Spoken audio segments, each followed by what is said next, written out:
Now, on 105.9 FM and streaming worldwide on the WMAL app, O'Connor and Company. Yesterday, December 7th, 1941, a date which will live in infamy. The United States of America was suddenly and deliberately attacked by naval and air forces of the Empire of Japan. That was 84 years ago today when President Franklin Roosevelt addressed a joint session of Congress and called for a declaration of war, which was then passed. And we were at war, World War II. That's right, Pearl Harbor Day was yesterday. And to discuss it, we have a guest, Kevin Kline, Executive Director of the U.S.S. Arizona Operation 85 project, which has a very specific focus on the events of Pearl Harbor. Kevin Kline, thanks for joining us. Good morning. Good morning, Larry. Thanks for having me. I appreciate it. I think everybody knows that the U.S.S. Arizona is sort of the iconic representation of the horror of December 7th, 1941. Of course, it's the beautiful, incredible memorial when you go to Pearl Harbor, and you can see her right there just below the surface, right where she sank that day 84 years ago yesterday. But your focus here on the U.S.S. Arizona is, incredibly powerful, actually. What is Operation 85? Well, just to give the quick backstory, again, my uncle was killed on the U.S.S. Arizona. Our family always thought that his remains and his final resting place was within that sunken ship underneath that beautiful memorial. And, of course, you know, hearing that my whole life, I have a wife and kids and family, and it was a bucket list trip to go out there and see the memorial, pay my respects to my uncle, which we did back in 2022. And it was actually on the way home. I had purchased a book at a gift shop. It was on the way home when I learned about these unknowns. These are crew members of the Arizona that were actually removed from the ship. They were never identified, and they were buried in commingled graves 10 miles away from Pearl Harbor. And they just sit there today in commingled graves marked unknown U.S.S. Arizona. And that's pretty much when I started to, get interested in why are these guys there, and how come we didn't know about it? It is so strange that we would have done that. And obviously it was a sneak attack, and it was a crazy time there at the first days of the World War, and it was traumatic for the people in Hawaii there. But has there ever been an explanation why U.S. soldiers who fell in the very first attack of World War II, who are memorialized beautifully with military graveyards all around the world, Normandy, here in Washington, what have you, Battle of the Bulge, why these sailors were just put into unmarked graves without any recognition? Well, I could understand, Larry, why it happened back then. We're talking 1942. The country's about to get into a war. DNA technology or identifying remains that were burned, or the bodies were dismantled, or that technology was not there at the time. So why they did it then, I completely understand. However, why they still sit there today with the technology that we have and the precedent that they've set for doing other ships in the same cemetery. They were very successful with the U.S.S. Oklahoma, and they identified over 300 of the remains from the U.S.S. Oklahoma. So the precedent has been set. The technology is there. So my question to the government 3 years ago when I met them for the first time was, when are the Arizona guys next? And at the time, I thought there were 85. But now we know that there was potentially up to 141 that could be associated with the crew of the Arizona.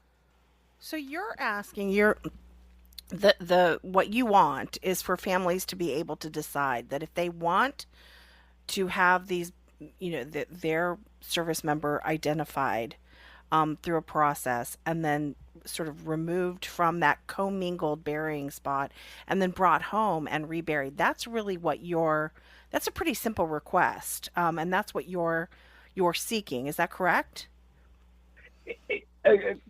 First off, hi, Julie. Hi. Yes, in a way. Yes. So my goal really is to get the word unknown off of all those graves. That kind of hit a nerve with me. And so regarding what the families do, remember there were 1,071 that are still considered missing, that were killed. And remember, there's only 141 potential unknowns in these graves. So the majority of the crew are still in the ship, And our family organization has no interest in touching the ship and touching the memorial. We just want to resolve the unknowns that are buried 10 miles away. Regarding what the families could do, they do have an option. The families could bring home the body and bury it here stateside. They could choose to have the body reburied in the same cemetery with their name on it instead of the word unknown on it. And for the U.S.S. Arizona, it's very unique. Families can choose to have the remains interred back into the hull of the ship so that they rest for eternity with their shipmates. And it's funny, we've connected with over 1,500 family members, and myself and one of my volunteers, we've talked to every single one of them, and we do ask that. We tell them the chances are low, but we do ask it. There's only 2 family members that said they would bring them home and put them in a grave, only because their mothers or their grandmothers had purchased a grave. The grave still sits empty today, and they felt like that's something they had to do for their mother, is to bring them.